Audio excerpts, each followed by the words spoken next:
Srimati Kunti said, O Krishna, I offer my obeisances unto you because you are the original personality and are unaffected by the qualities of the material world. You are existing both within and without everything, yet you are invisible to all. Being beyond the range of limited sense perception, you are the eternally irreproachable factor, covered by the curtain of deluding energy. You are invisible to the foolish observer, exactly as an actor dressed as a player is not recognized. You yourself descend to propagate the transcendental signs of devotional service unto the hearts of the advanced transcendentalists and mental speculators who are purified by being able to discriminate between matter and spirit. How then can we women know you perfectly?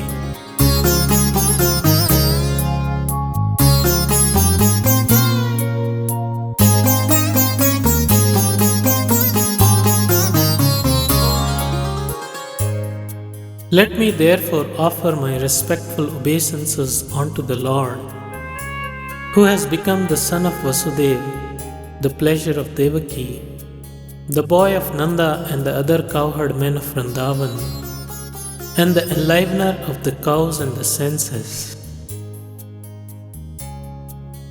My respectful obeisances are unto you, O Lord, whose abdomen is marked with a depression like a lotus flower, who are always decorated with garlands of lotus flowers, whose glance is as cool as the lotus, and whose feet are engraved with lotuses.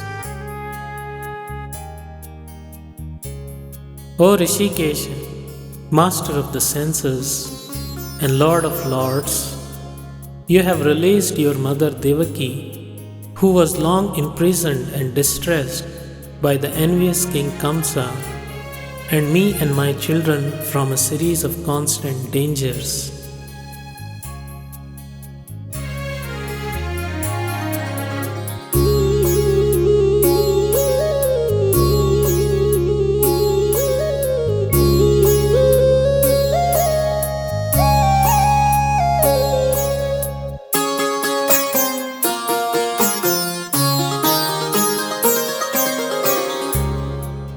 My dear Krishna, your Lordship has protected us from a poisoned cake, from a great fire, from cannibals, from the vicious assembly, from sufferings during our exile in the forest, and from the battle where great generals fought.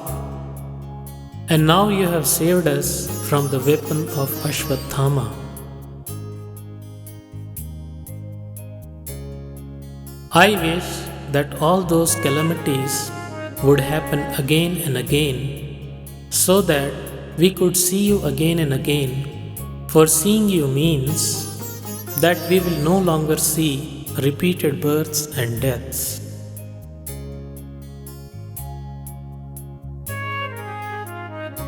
My Lord, your Lordship can easily be approached, but only by those who are materially exhausted.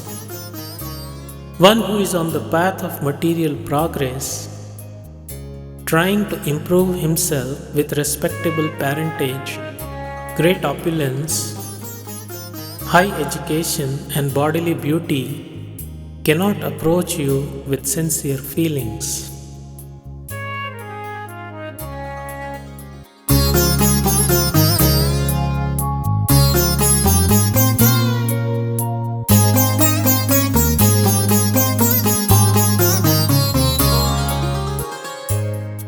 My obeisances are unto you, who are the property of the materially impoverished. You have nothing to do with the actions and reactions of the material modes of nature. You are self-satisfied, and therefore you are the most gentle and are master of the monists.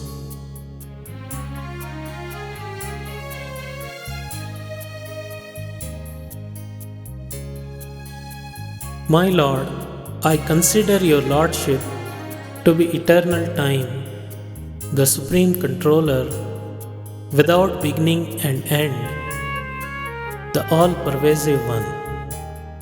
In distributing your mercy, you are equal to everyone. The dissensions between living beings are due to social intercourse.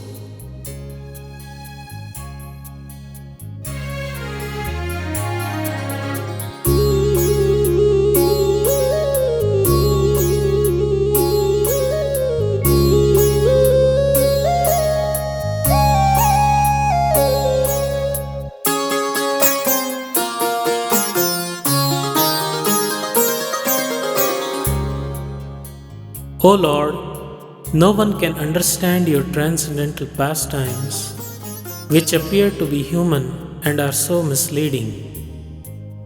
You have no specific object of favor, nor do you have any object of envy. People only imagine that you are partial. Of course, it is bewildering, O soul of the universe, that you work, though you are inactive, and that you take birth, though you are the vital force and the unborn. You yourself descend amongst animals, men, sages, and aquatics. Verily, this is bewildering. My dear Krishna, Yashoda took up a rope to bind you when you committed an offense, and your perturbed eyes overflooded with tears which washed the mascara from your eyes. And you were afraid, though fear personified is afraid of you. This sight is bewildering to me.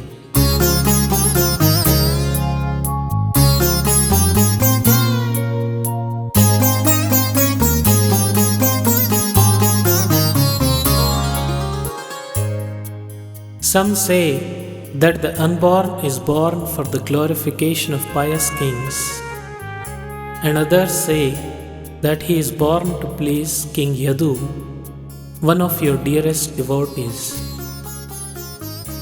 You appear in his family as sandalwood appears in the Malaya hills.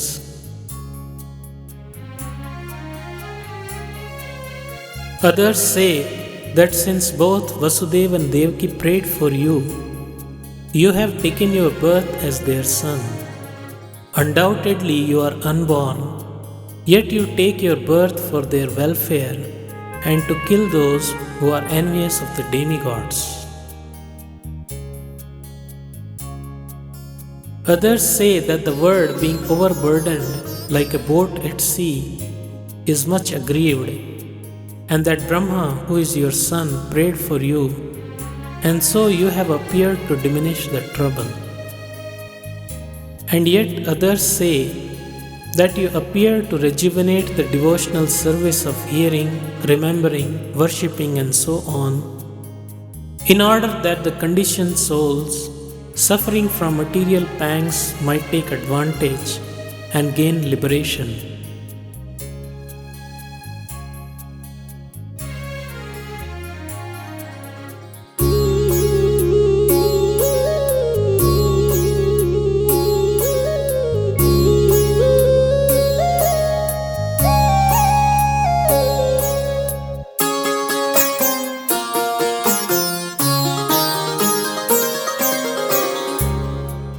O Krishna, those who continuously hear, chant, and repeat your transcendental activities, or take pleasure in others doing so, certainly see your lotus feet, which alone can stop the repetition of birth and death. O my Lord, you have executed all duties yourself. Are you leaving us today, though we are completely dependent on your mercy and have no one else to protect us, now when all kings are at enmity with us?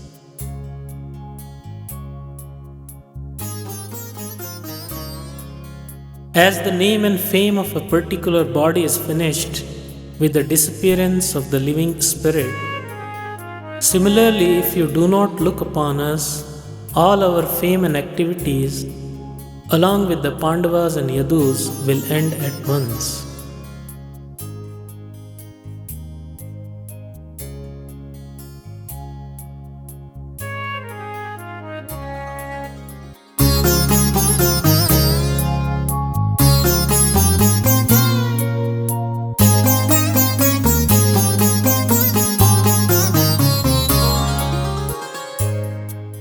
O Gadadhara Krishna, our kingdom is now being marked by the impressions of your lotus feet, and therefore it appears beautiful.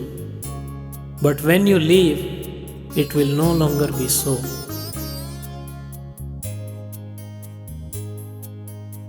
All these cities and villages are flourishing in all respects, because the herbs and grains are in abundance. The trees are full of fruits, the rivers are flowing, the hills are full of minerals, and the oceans full of wealth. And this is all due to your glancing over them.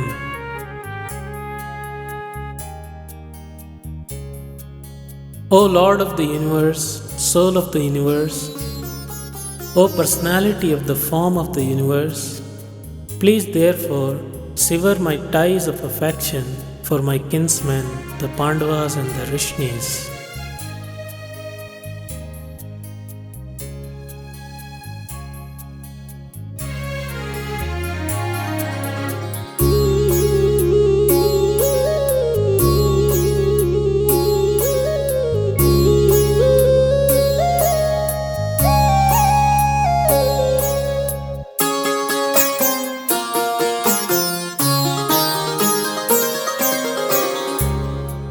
O Lord of Madhu, as the Ganges forever flows to the sea without hindrance, let my attraction be constantly drawn unto you, without being diverted to anyone else.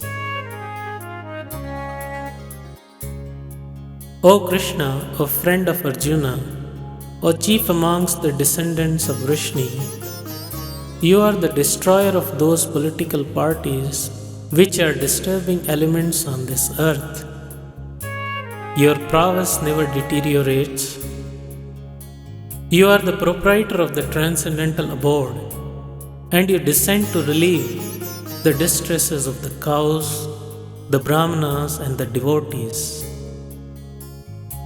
You possess all mystic powers, and you are the preceptor of the entire universe.